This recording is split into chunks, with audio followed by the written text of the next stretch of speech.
Welcome to Weekly Creep. This is our first listener episode. Yes. We plan to put out a listener episode on a monthly basis. This is one of the reasons why we ask you to send us your weird life experiences having to do with ghosts or people or anything really. The second reason is for our entertainment. Yeah, pretty much. So the first of every month is going to be an episode that is 100% listener story. We're still going to keep, hopefully, like one listener story at the end of every regular episode too, I think. As long as we keep getting them in. Yeah, we'll put them out as we get them. But if we start getting lots of them, then we'll save a few for like a nice juicy listener episode. Yeah, or like say if one is particularly long. Yeah. You'll probably find it here. Mm-hmm. But yeah, either way, we're still hoping to be mostly listener orientated for our Irish listeners podcast. Yeah. So if you don't hear a listener story, it's because we're bone dry out of listener stories. Yep. Okay. Dry. All right. Very dry. Okay, Dulce, take it a lead. All right, cool. So the first listener story ever. Oh, yeah, this actually came in. I'm just going to say a quick thank you. This is from a dude called Jeremy Adams. And he's actually our first listener story that came through the email at weeklycreep@gmail.com. So we got pretty excited when we got that. Not gonna lie. Yeah. So yeah, Thank take it you, away. Jeremy. You're the real MVP here. Okay, so it reads, Good morning. I'll keep it short-ish. My sister passed away at the age of 31 in 2017 due to alcoholism. She drank so much her heart stopped while she was sleeping in the bed with her husband. We all expected the day to come, but even expecting it, you're never ready when it does. I still replay my dad's phone call to me in my mind sometimes. I'm active duty, so I wasn't in Tucson when it happened. I was stationed in Fort Worth. Anyways, a few weeks after, I was back home in Texas, and like anything traumatic, some days are better than others. This particular day was a tough one for me. I hadn't slept much the night before and was in a depressed mood all day, thinking about her and all the things I'd never got to share with her.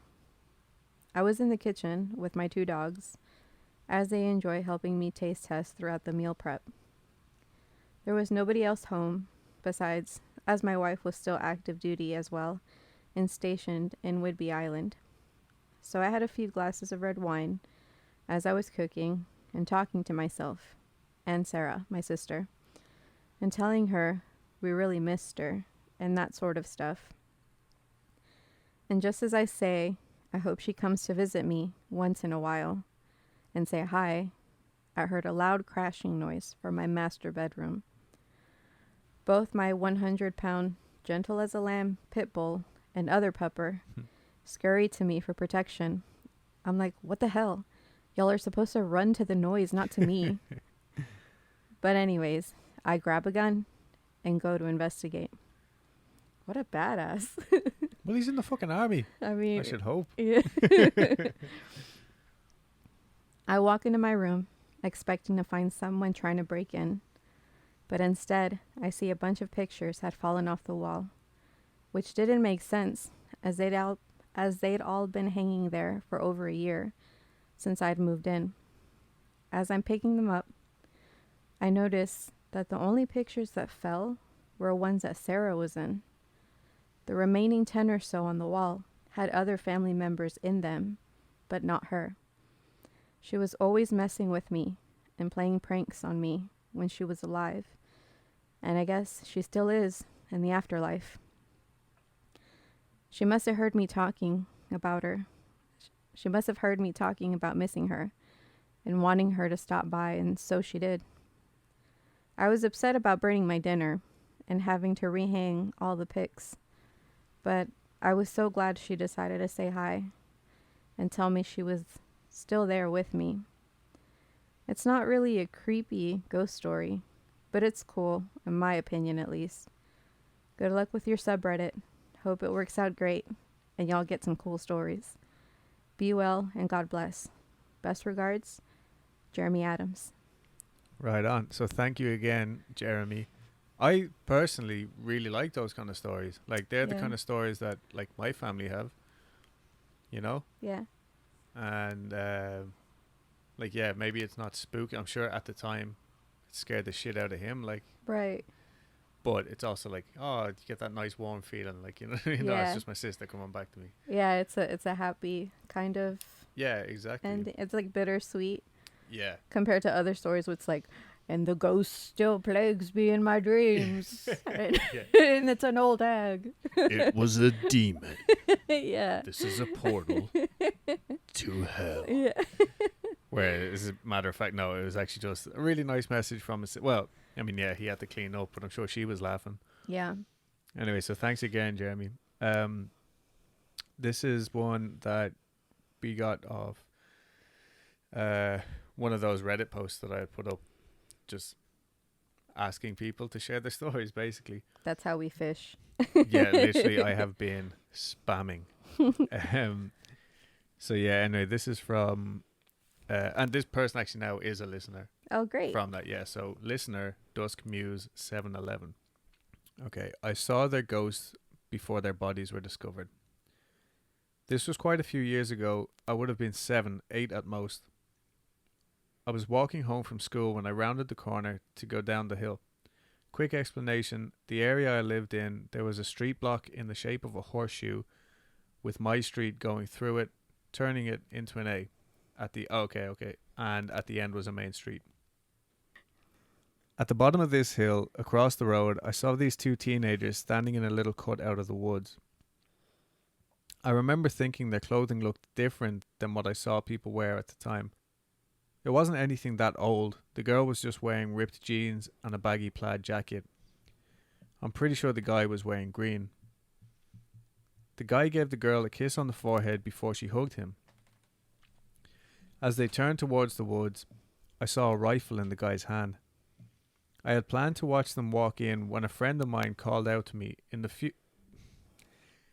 few seconds I looked to my friend and back. The pair were gone. You may wonder why I wasn't freaking out about seeing a gun in the teen's hand, but I lived in a small town in northern Canada, so it wasn't that weird. I forgot about it until a month or so later when my mom had been reading the paper and there was a story about a man walking his dog in the woods and he had found the bones of a pair of teens that went missing back in the 80s. My mom had kind of knew them, having been in the same grade as the girl. Apparently the pair had been dating, but their families hated each other when one day they suddenly vanished. Everyone thought they ran away until the discovery. It was said to be a murder-suicide or double suicide by the guy. The man who found them discovered them when his dog ran into the cutout of the woods and then went further in. Probably not the creepiest story, but it's one that sticks with me. Again, that story to me is pretty creepy, but they're the kind of stories that I love, like even more than like the dark and dreary. Well, okay, to be fair, we like all those kinds of stories.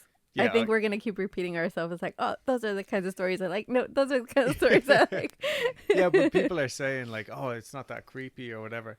Don't worry. Yeah. Even if you don't think it's creepy, still send it to us. How about you send it to us first and then worry later about whether it's creepy enough or not. Don't By worry. then, we'll already have it and Yeah. we'll already have read it. And we'll judge you.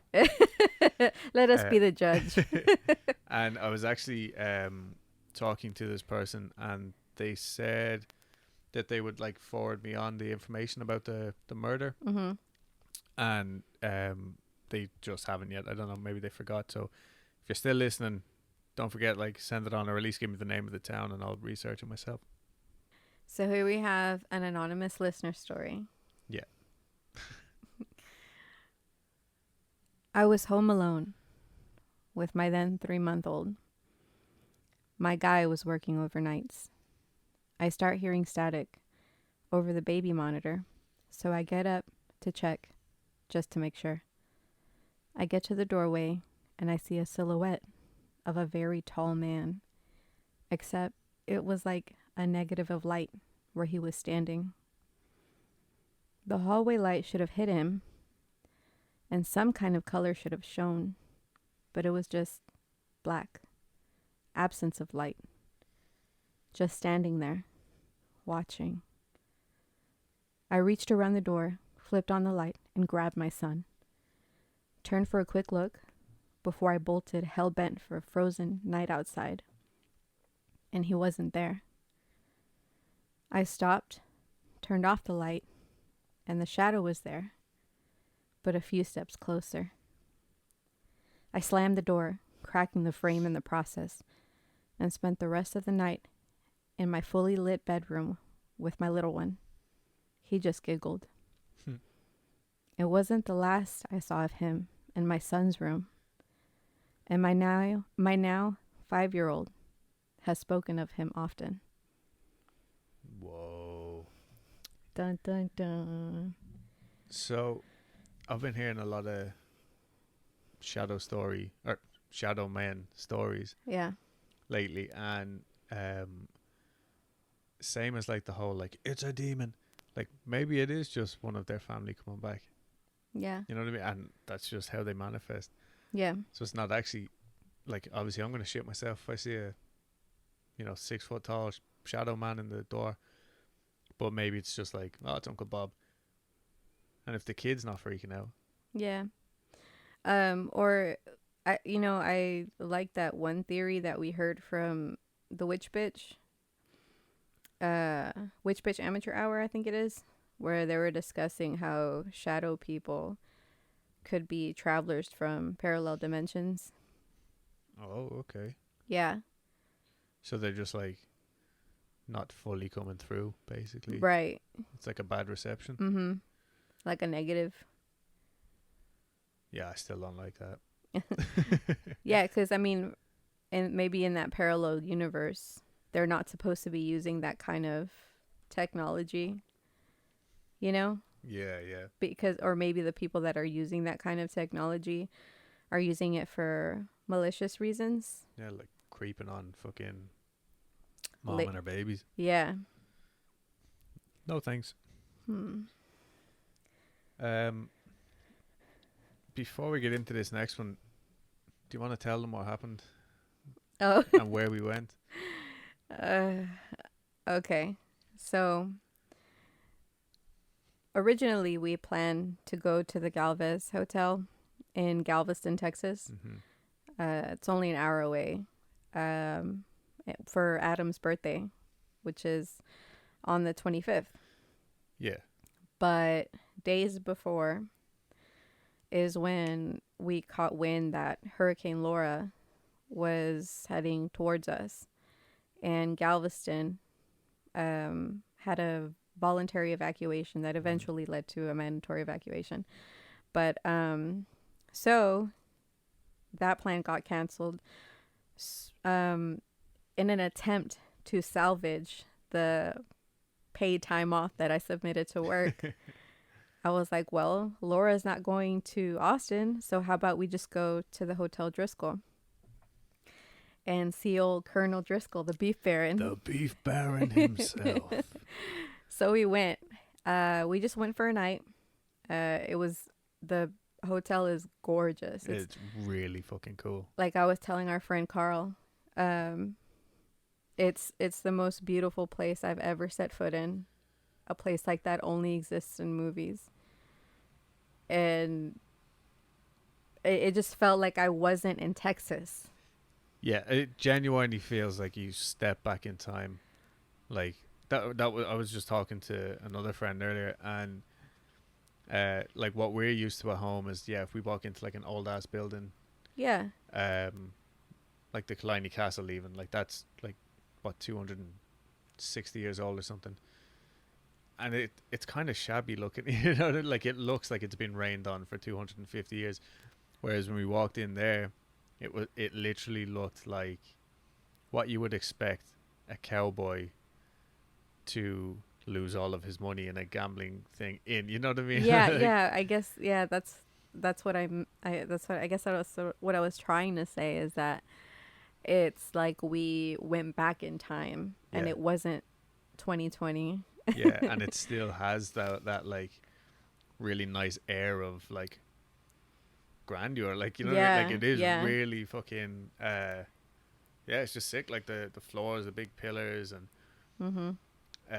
like the crazy ceilings and stuff like that. Yeah, yeah. It was gorgeous. And me being, I was an electrician in Ireland, and so anytime I walk into a place, just like after like years of programming, you look straight at like, oh, how is this like done, or how is that done? And this is what I was saying to our friend earlier. Yeah. Like I'm a real, like, it's just a bad habit that I'll look straight at the like the bad patchwork in the corner. I'll be like, oh, place is fucking ruined. But they didn't have any of that. Like it was still like as if it was a brand new hotel. Like that's why Yeah. when we walked in, I was just like, fuck Yeah. me. And anybody who was on our Instagram saw like the stories that we put up and the pictures that. Yeah. The picture's Was it? still there. Yeah, so we I decided we were going to do some ghost hunting. Yeah. Oh, I just wanted to mention what you do being, with your experience as an electrician is not too weird because I do that same thing, but with IKEA furniture because I work at IKEA, and whenever I go somewhere, I'm always trying to spot like, is that IKEA furniture? Even on TV, like TV shows, Yeah, straight away. which surprisingly has tons of IKEA furniture. Of course it does. Yeah. But anyways, we had dinner at BBG's, highly recommend, Yeah. on 6th Street. And after that, we showered, got changed, and we said, fuck going out and exploring Austin. Let's continue being holed up in the Driscoll because that's why we're here. Yeah, and being the time that it is, there was well, I think there was a lot of people there because of the hurricane, but nobody was like socializing there.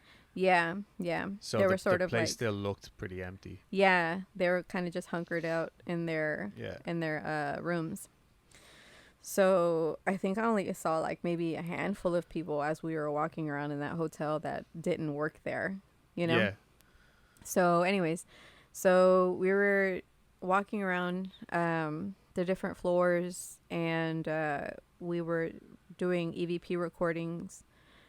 We didn't get anything, but as we were walking down the main steps that are in front of the enormous painting of Colonel Jesse Driscoll, The beef baron the beef baron himself, I wasn't paying attention, and I thought the stairs ended, but I was wrong, and I ended up missing those steps, and I landed on my all my weight landed on my ankle on that beautiful tile, and I just hit the floor. My phone went flying, and I was in so much pain.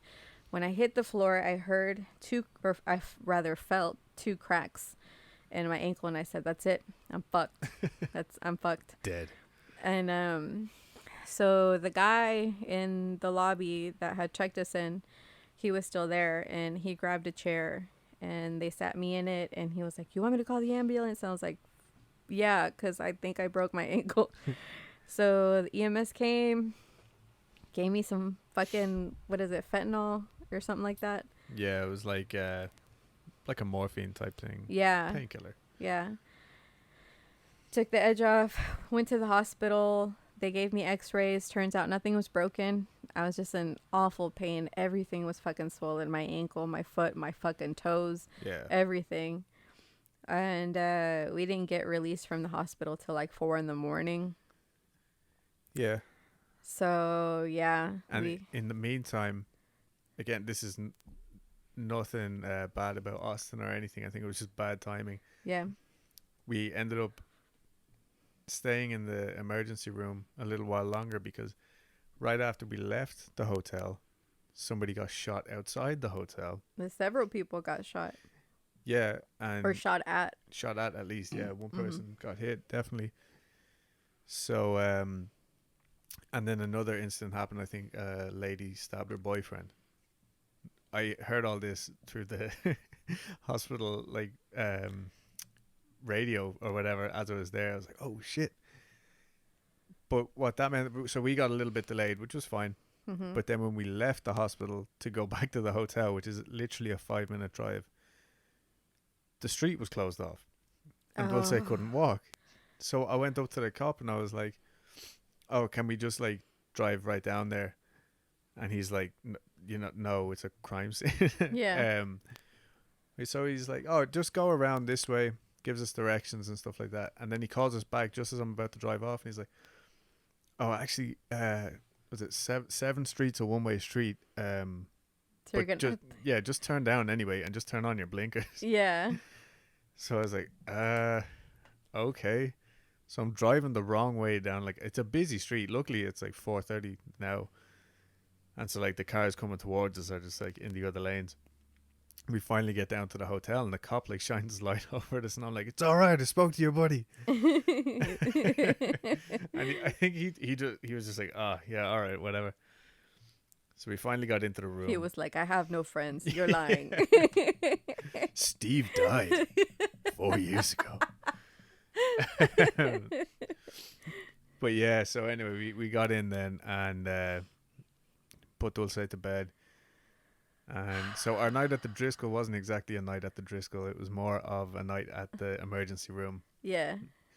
And the only two freaky things that happened, well, they both happened to you. Oh, yeah. They did happen to me. Huh. So Dulce, we had been watching a video. I think we were actually watching like the live stream of the hurricane in Galveston. And on YouTube. Yeah, on YouTube. And yeah, then just some random fucking video. Oh, no, it didn't happen that way. Okay. So I was watching YouTube. I was watching a makeup video because I have a makeup obsession. And so I paused the video, but I still had, like the in-screen video thing where it'll stay up, like it'll still stay on your screen if you're in other apps, right? Dulce doesn't have an iPhone. Yeah, that's what I was gonna say. Like iPhone users wouldn't know, but Android users, that's the pro of it. But anyways, so I had paused that video, and I decided to open up Spotify to listen to Let's Get Haunted. And then I paused it because I don't really know why I paused it. I just paused it, and then Adam and I started talking about something, and then my phone starts playing a video, but it wasn't the video that I had it paused on. It was a completely different video. So it was as though someone had selected a video from the list of suggested videos and just decided to play it, So I was like, all right. Adam went to go take a shower. And I was like, all right. And I had paused that video. I was like, you know what? I don't want to piss anybody off in this room. Maybe they want to see this fucking video about politics, so I'll just let it play. So I hit play again, and I'm like, okay, this is the fucked up shit that's going on in this world right now. If you really want to know, because you don't know otherwise, because you're stuck in this hotel ghost. So maybe it was the president. Maybe it was LBJ. Yeah, so that's one of the things that I thought about. So I was like, maybe he wants to know, what shit's going on in the White House. And so anyways, and then the second one was when I plugged in my phone to charge on this desk. It was a desk, yeah. It was a desk, yeah. That had like this old-timey desk that was updated to have like an outlet. Oh yeah, socket, yeah. Yeah, it had one of those things. And it was a few feet away from a side table that had a lamp on it. And when I plugged in that desk, the the lamp started flickering, and I was like, oh, okay, that's fucking weird. So I unplugged it because I was like, okay, we're gonna debunk this, and I plugged it back in, and it didn't happen, and it didn't happen again like the rest of the time that we were there. So I thought that was weird. Oh yeah, and then I fell down the stairs. Yeah, so I mean, we don't know whether that was paranormal or not. I think it might have been something to do with Mr. Driscoll himself, Colonel Driscoll, getting revenge on us for calling him the Beef Baron. Maybe. I think so. I mean, I did fall right in front of his fucking picture. Yeah. He's like, I'll give you a fucking Beef Baron. So, yeah, so that what was meant to be your bonus episode this week was going to be us investigating in the Hotel Galvez and then giving you all the information. Or the Driscoll.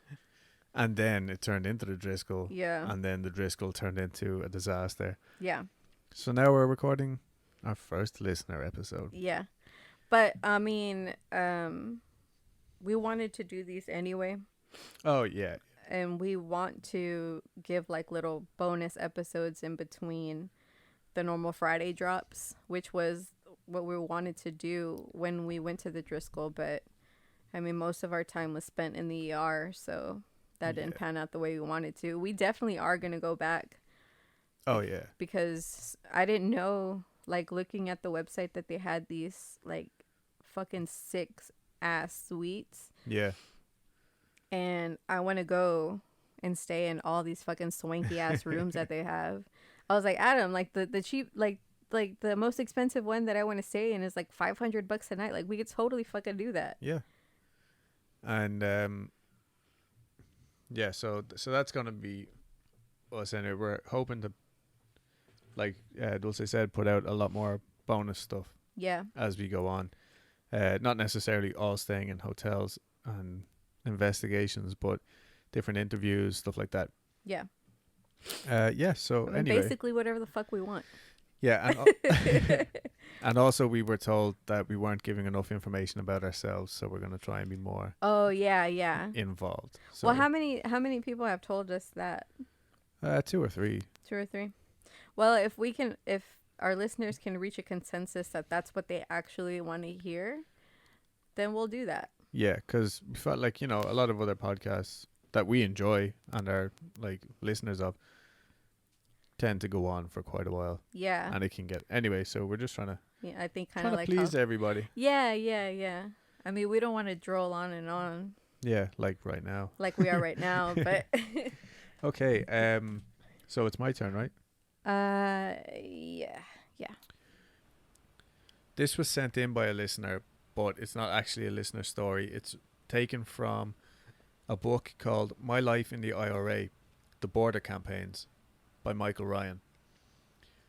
So just a little quick rundown on what's actually going on in the book. It's not a spooky book at all. Like the title says, it's about these 2 rebels working for the IRA. So these guys, in this particular occasion, were on the run during the late 1950s and staying in a safe house out in the middle of nowhere in rural Ireland. It was the author, the fellow who wrote the book, it's what's the word? It's a first person account. So it was the author's last night as he was due to be picked up and brought to Dublin the next morning, but his partner hadn't received any orders and was to stay on in the safe house. So here we go. We went to bed that night at our usual time, about 10 p.m, and talked for half an hour or so before going asleep. Like most men on the run, we were light sleepers. After perhaps 3 or 4 hours, we woke on hearing the sound of the latch being lifted. We both lay still. It could have been Sean, the person who lived in the house, coming to warn us of an impending raid, but we knew instinctively that it wasn't. And it most certainly wouldn't be his mother. His mother apparently had just nothing to do with these guys. She was disgusted that they were harbouring rebels.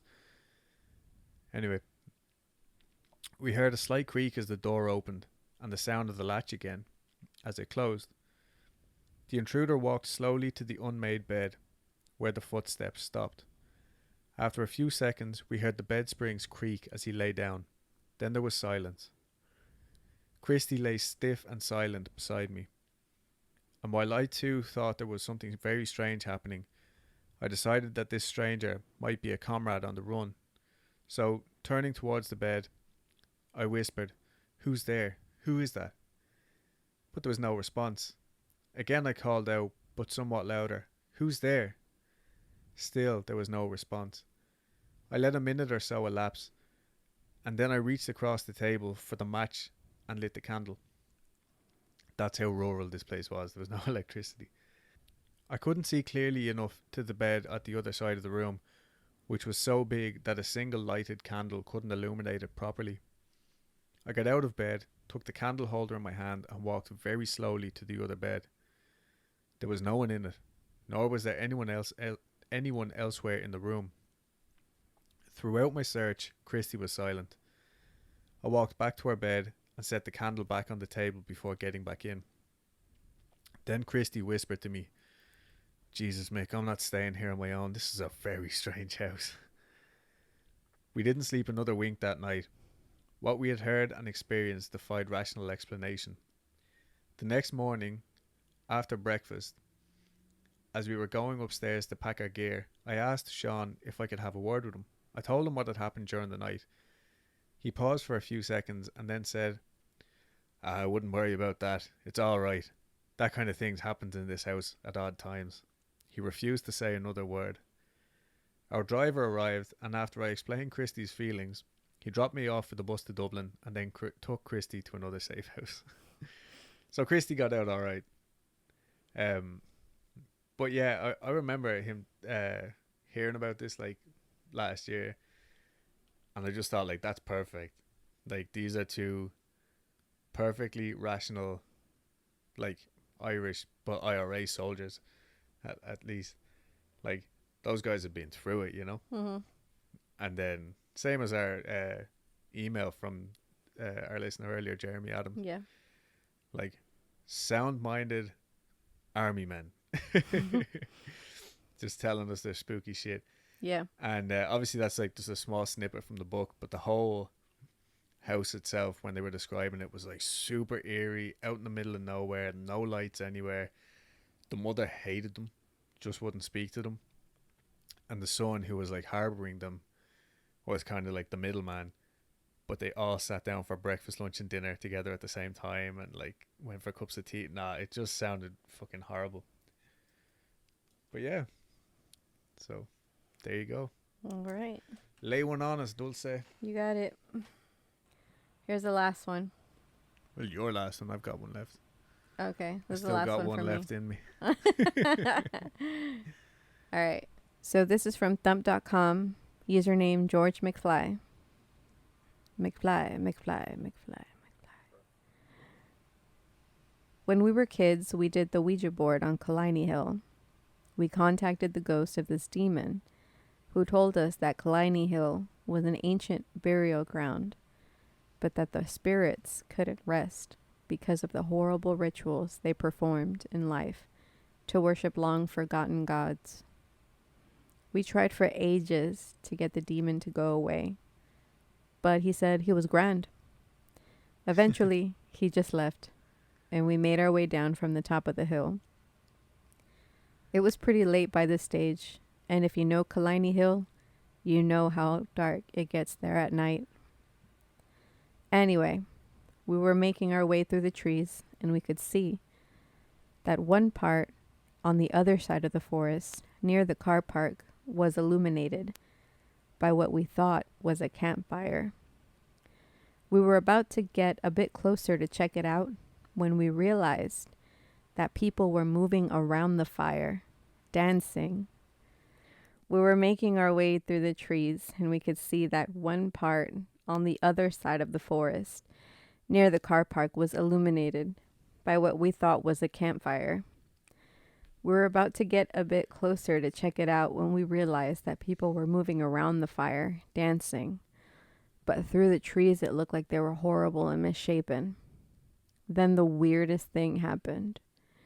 I heard a voice from right behind me telling us to go towards the fire.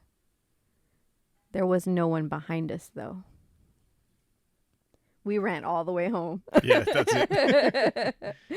And then, so a username or a user responded to that username Waterfall. And he said they wouldn't get away with that nowadays with all the people shagging in Honda Civics. So that particular story, I enjoyed in particular because Kalani Hill is where I grew, or close to where I grew up, and we spent a lot of nights running around acting the shit. But there is so many stories, including one from my own dad that I will get, of Satanists, quote unquote Satanists, devil worshippers, all that kind of shit. So when I saw that, I was like, oh no, I need to include that. And also because this next story is from my own grandmother, who is technically a listener. Granny Pat. And the house in this story is also on Kalani Hill. It's at the very base of Kalani Hill, and it's where my granddad grew up and where Granny lived when they were kids and shit like that, when they were first starting out. Love you, Granny. Yeah, love you, Granny. Anyway, so this house is on a road called Glenalua Road. My great granny's house. I don't know why I wrote that like that, but anyway. So Granny and Granddad were living there in their early marriage. This would have been in the early 70s. And had a young baby in the room with them.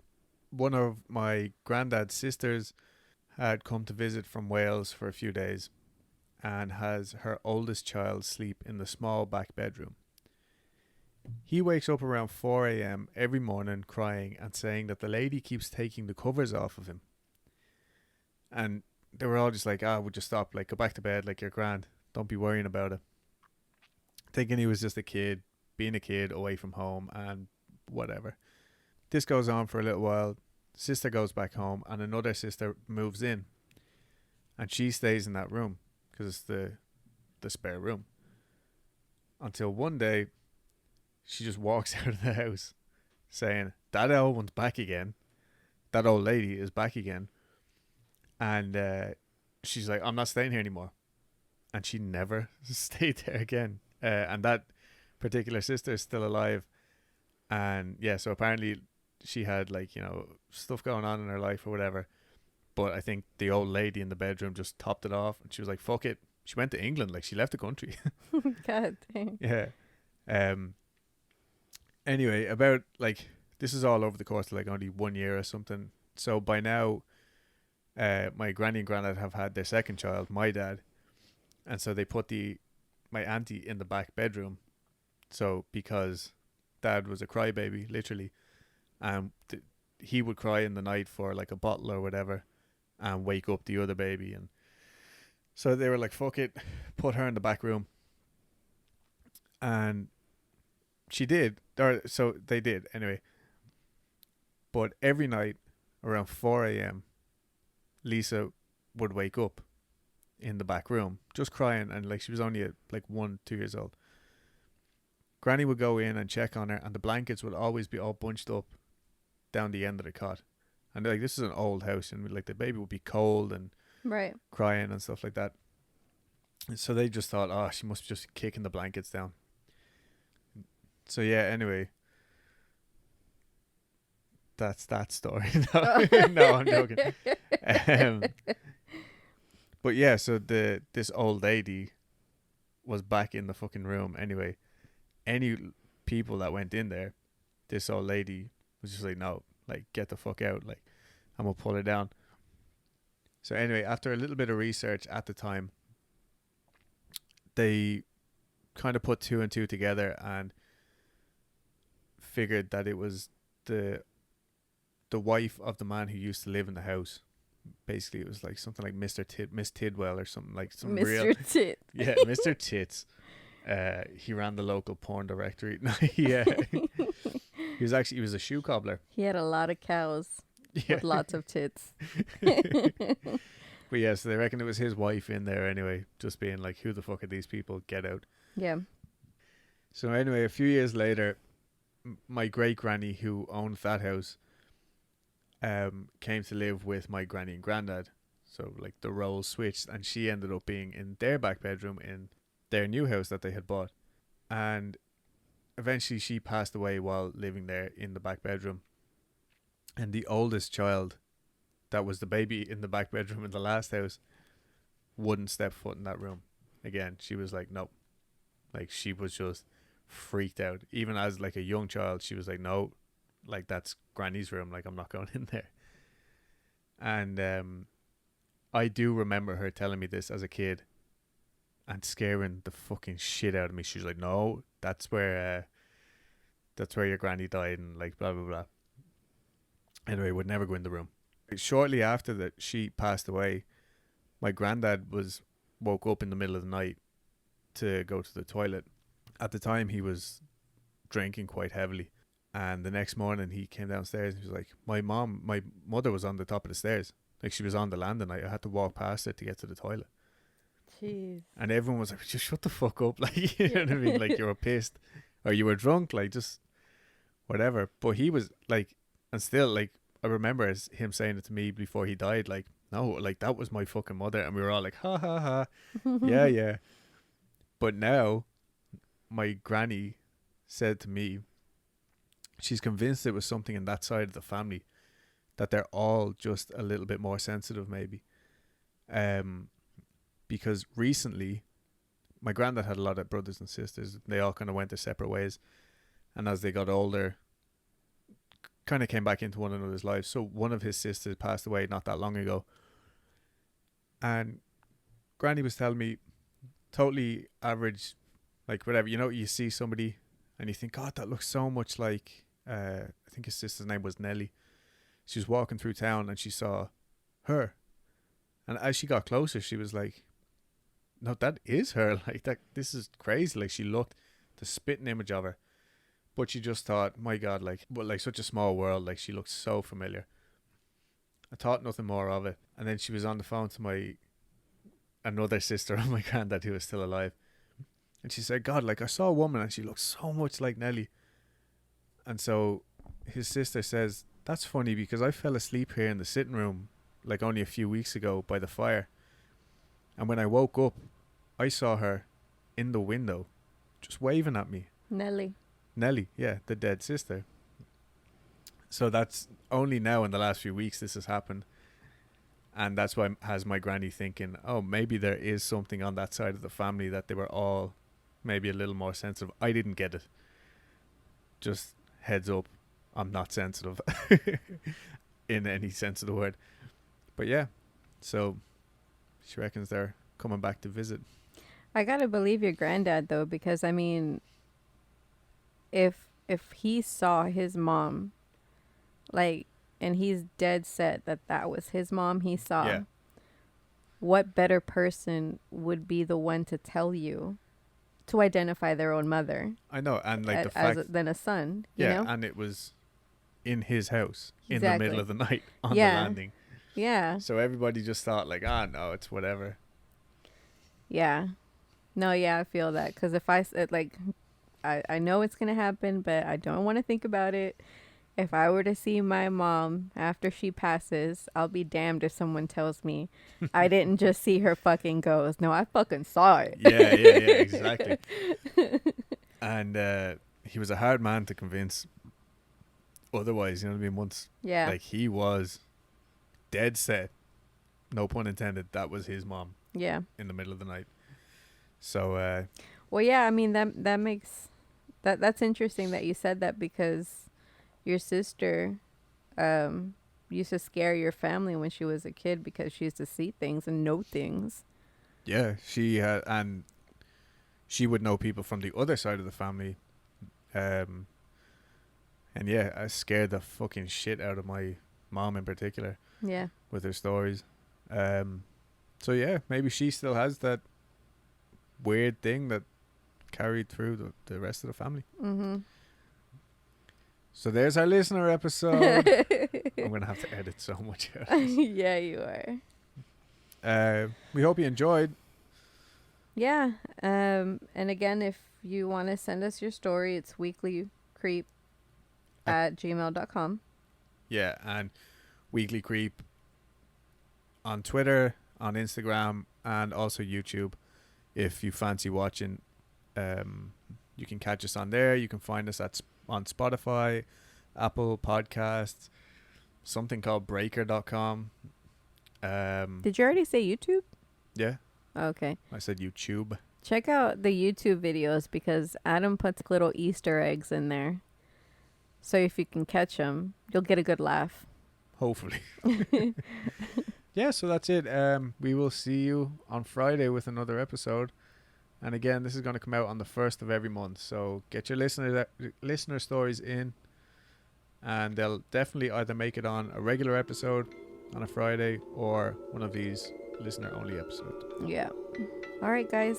Bye. Bye.